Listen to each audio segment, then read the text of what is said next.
Hey everybody, welcome to Tanner's Favorite Things. I'm Tanner Knight, and today we have a kind of different video for you today. And I don't want to lean on the scam language too hard for the clickbait of this video, but I almost got scammed, or at least I think I almost got scammed, and I wanted to walk you through what I think happened here. So this is the listing, and if you're not familiar with KSL, this is a local Salt Lake City area classified. And it's a really good classified. There's a lot of people in this valley where I live currently, and generally you can find a pretty good array of quality musical instruments. But you can also find the occasional dud and or scam. Let's dig into this and see what we can come up with. So first off, I will come right out and tell you, I am not an expert on ESP guitars. I've never owned an actual ESP guitar. I currently have my brother's ESP LTD guitar, which is more like a Super Strat, but this is a guitar that I've been looking for a long, long time, and it's an ESP made in Japan, quote unquote, Explorer type guitar. This is basically a James Hetfield-esque Explorer, white with EMGs, ESP. So I actually talked to this guy, Robert, here, and I don't want you guys to give Robert any pain or hate here. I don't think he knows exactly what this is. He's just trying to do the best he can, I think, but it's a little fishy, and I'll explain the red flags as we go here. First of all, our price tag is now $7,000, so let's just start right there. That's an interesting point. Down here it says mint 1800 OBO. So that's what it was when I saw this listing initially, $1,800. I thought that was actually a pretty good deal for a legit ESP made in Japan guitar, so it was worth checking out. But there were too many red flags, so I ultimately turned around and did not pick this thing up. But let's take a look at our description first of all. Excellent guitar, only played a handful of times, not a scratch on her. Plays and sounds even better than it looks. Alpine white mahogany neck and body. Active EMG James Hetfield pickups. Tom bridge with black hardware, mint 1800. Text me at this number. The thing about this ad is that I don't think there are any explicit lies here. This is also a red flag to me, so we'll call it red flag number one. It's pretty vague. It doesn't say ESP made in Japan, it just says ESP Custom Explorer, not LTD. And typically LTD is their Chinese or Indonesian brand of licensed guitars. So ESP has the LTD line for their budget, very similarly to how Fender has Squier or Gibson has Epiphone. So that's what we're looking at, that's what we're dealing with, $1,800. I would say that a guitar like this is typically worth about $3,000 to $4,000. Let's just take a look at one on Reverb here. ESP Japan MX250 Explorer Custom Vintage White 3100. We'll take a look at this more in a second here, but first let's take a look at our pictures that Robert provided for us. This is our very first picture here, and it does show us that we have EMGs. It looks like one's gold and one's silver. I didn't look at that too closely, but that was, you know, pretty standard for the era. ESP and EMG pickups go together hand in hand. So no red flags there. This bridge and tailpiece setup, I don't know, it doesn't scream weird, or nothing screams red flag there. We have a two-knob layout with one toggle switch. I'm pretty sure this guitar is supposed to have that. And just to confirm here, let's take a look. Yeah, it's slightly different layout, but we'll compare here in a second. Next we have a rosewood fingerboard. That was actually one of my early red flags that I kind of dismissed because, you know, you find rosewood fretboards on all kinds of guitars. But typically, I would associate a white ESP Explorer style guitar with an ebony fretboard. And if you look at this fretboard, it's got a weird ESP inlay on this bottom section here. That just doesn't look like any ESP guitar that I've ever seen. The logo itself looks kind of legit, but I just don't think that that placement looks legit at all. So let's go ahead and keep going through these pictures. ESP Custom, it does not say LTD like he says, so he's not lying there, ESP Custom. This is pretty close to what you'd find. And just to give you a quick preview of that, ESP Custom, let's look at our truss rod cover though. It looks slightly different. This one has much sharper edges here with a screw that just has its own little tab there. And this one's much more Gibson-like, where it's rounded. And it even looks like it's brand new. It's got plastic on it. So that, I don't know, that screams incorrect to me. But as a non-ESP expert, that's not something that I noticed off the top of my research here. So I went and I held this guitar actually. So just to give you a little background, I held this guitar in my hands. I had my G&L Fallout and a Rev amp ready to trade for this guitar. I figured that was a pretty even trade if this was legit. But after holding it and looking at it, I walked away pretty quickly. But let's keep looking. Here are our EMG pickups. Nothing too crazy there. I don't know enough about these pickup rings to see if there's anything weird there, but they look okay. And the back, set neck with a shelf. That jumped out to me. I didn't see this in the picture, but when I was holding this guitar, a set neck with a little shelf, like it's kind of an SG. I don't think ESP does that, but again, I am no expert. So we'll figure things out here as we go. But here you go, a bigger picture of the guitar. And the last picture is the most consequential picture to me because, number one, there's no custom shop emblem right here. And just, again, to give you a little teaser about what to expect, this one doesn't have exactly what I recall, but you can see there's something written here. And this is the sticker I was looking for, or the decal, ESP Custom Shop. So that's typically what I expected to see on the back of this headstock. I didn't see it. Short of that, I at least expected to see Made in Japan somewhere on here, because if this is in fact a Made in Japan ESP non-LTD guitar, then it would say Made in Japan on there, to my knowledge. Maybe I'm incorrect about that.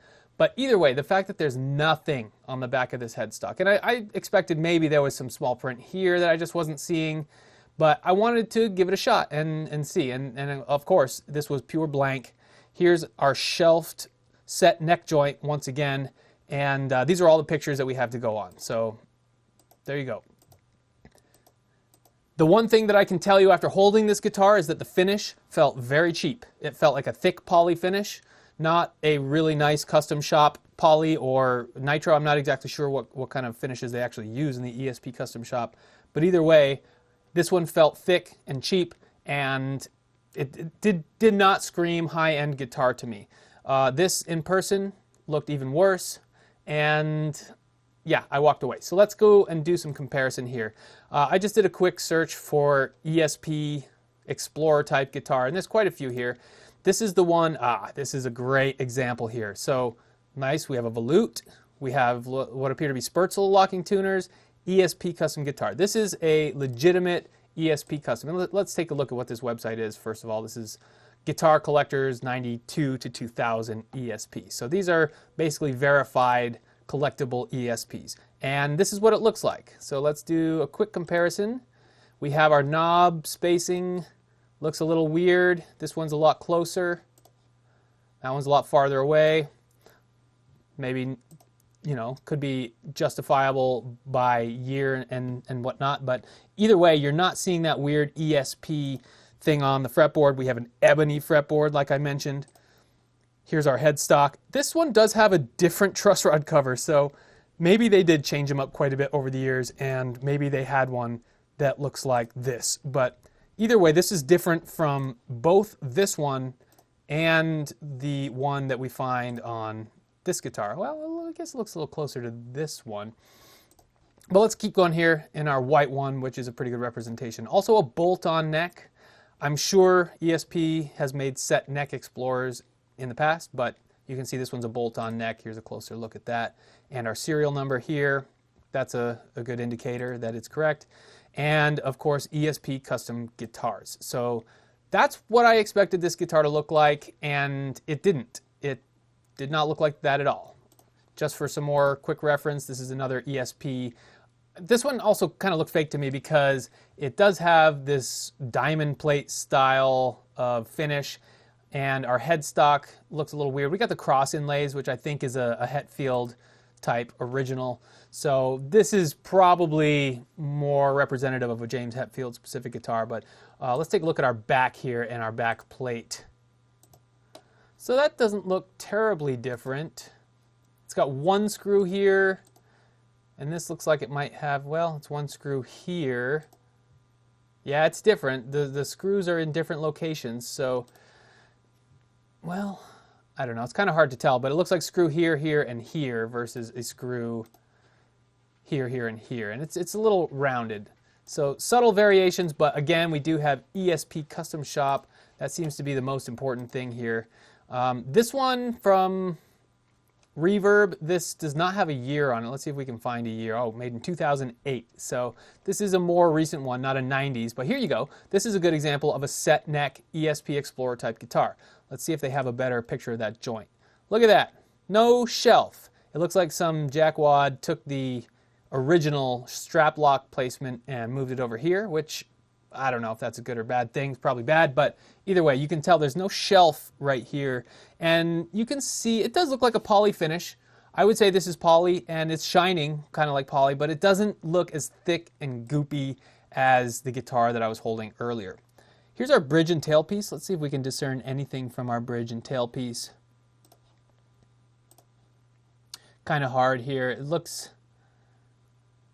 I don't know, it looks like similar hardware, kind of a curved black here, and then a regular looking style bridge, but I don't think we're going to get much from that. But this switch tip also looked weird in person, and I don't think we have a very good picture of it, but you can tell that this one is a different switch, has the silver style with the more Gibson style tip and the knurled edge here, whereas this one looks like it's an all black one, and it felt a little shorter, honestly, and you can't tell that from the picture, but that's just my recollection. Okay, here, let's look at our pickup rings. We have kind of flat machine screw here and two blacks. We have not a flat machine screw. This is a rounded, oh well, these were the flat ones, but they're black, and these ones are rounded. So, I don't know, I'd say inconclusive with the pickup rings. They look like they could be actual ESP product or whatever, but it's the rest of the guitar that had red flags. And speaking of red flags, let's go through the rest of them with this potential transaction. So this is in Salt Lake City, Utah, pretty big city, and the seller, or whatever you want to call this person, had me meet him at his apartment complex, and he said, go ahead and let me know when you're here, and I'll let you in. So that's fine. I was going to trade a guitar and an amp, so I figured he'd want to plug it in and test out those items and make sure that they work good. I also wanted to plug in this guitar and test it and see what it sounded like. That was not an option, as he walked downstairs with the guitar out of his apartment building and had no intention of letting me plug in this guitar or the amp and guitar that I had brought with me to trade. So all kinds of red flags right there. I held the guitar in my hand. I looked at it. Well, another point to mention is that there was no case with this guitar. And if we look at all of these other guitars, I do believe they have a hard shell case. I don't know. It's kind of hard to make that demand on any guitar that's been around the world. But either way, these newer ones here look like they don't have a case. I don't know. Maybe that's a red flag there. But this one did not have a case. And I typically like to have a case with every guitar that I sell. And this one, no case. He walked out of the apartment with the guitar in hand, ready to just hand it off and walk away into the sunset with my very verifiably correct and not scammy gear. And it just felt wrong altogether. And I held it in my hand. I turned the guitar around. I didn't even strum it. I said, sorry, man, this is not for me. Thanks anyway. Grabbed my gear and left. So that's the story for today. It's kind of a cautionary tale, kind of just an informative little PSA for me, because this could happen to anybody. Like I said, I'm not an ESP expert, and I don't expect you to be an expert on every single piece of gear that you're interested in. And, you know, if you're lucky enough to have multiple guitars, then it can kind of get unwielding to understand everything about every single guitar. So this was one that I was looking to add, and it just didn't work out. It wasn't the right situation. It felt wrong in too many areas, and I'm hoping that you can take away from this video that a little research goes a long way. And I'll tell you the research that I did do ahead of driving out to this person's place and trying to set up a deal is I went to Reverb and I looked for ESP Explorers, and It's kind of hard because they don't have that's not their model name. That's a Gibson model name, Explorer. But ESP is well known for taking that shape and making it the James Hetfield signature guitar. And they got a lot of them. You know, ESP LTDs, you'll see a lot. EXP lawsuit. Okay, here we go. This is a really interesting situation here. This is the first one that I've seen with the actual ESP logo here. So let's toggle through this. Oh, it's not. That's a fake. That faked me out because it's a fretboard cover that has the ESP logo, and I can actually see it's over the humbucker here. So still not in the fretboard, but I thought maybe we had a match and this was an outlier, but we do have a rosewood fretboard. These volume and tone knobs are still closer together, and it looks like a nicer finish just from these pictures. I can tell already this is a very nice looking finish. Let's take a look at the back of it. Bolt on, ESP custom, and probably made in Japan. Let's see if we can get, yeah, there you go. Made in Japan, ESP custom shop. So those are the things that you should be looking for on a guitar like this. And interestingly enough, this poly finish looks very thick as well here on this neck and shiny. Interesting. Maybe that's a Hetfield exclusive, but we do get a Rosewood Explorer, and you know, they exist. So that's not a very 100% telltale sign for a fake guitar. But look at this truss rod cover again. Nothing like the one that we have over here.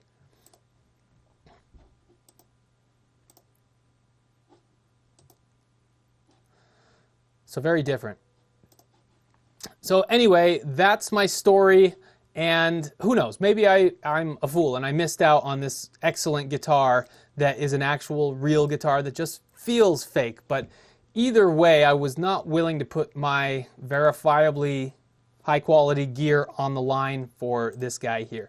So if you do encounter a situation that you think might be sketchy, then follow your gut and walk away, because you'll feel better knowing that you may have avoided a scam rather than fell victim to one and found out after the fact. So be aware, scammers be scamming. They're out there, and I don't want to be scammed. I don't want you to be scammed, and I certainly want to get the value that I pay for in the gear that I decide to purchase. So that's my rant for today. Let me know if you have any similar experiences with scammers in your locality or on your local Craigslist or whatever. It's hard to avoid. They know that they can make money doing it, so you just have to educate yourself as to what is potentially a scam and what isn't. I highly recommend looking at Trogley's scam videos that he's posted throughout the years. Trogley is a guitar YouTuber that has seen it all, and he's pretty candid about whenever he sees something that looks sketchy and tries to share it with as many folks as possible. So if you do encounter a situation where you think that you're going to be scammed, go ahead and walk away. There's no shame in that. I walked away today and felt like the victor in this case. So let me know what you have to say. Let me know your thoughts on this specific guitar. I'll leave this link in the description of this video so you can check it out, but it'll probably be dead not too long in the future. I don't know if this video will make a difference or not, but either way, I don't recommend that you buy this guitar, especially not for $7,000 and especially not for $1,800, whatever the price is. This is probably a $400 to $500 guitar in my estimation. And, you know, those are great. They can be a really fun James Hetfield-esque guitar, but that doesn't make it a Japanese ESP custom shop guitar. And, you know, that's a bummer. So here we are, learning lessons every day. So let me know if you have any questions or experience like this, and hopefully we will see you on the next one.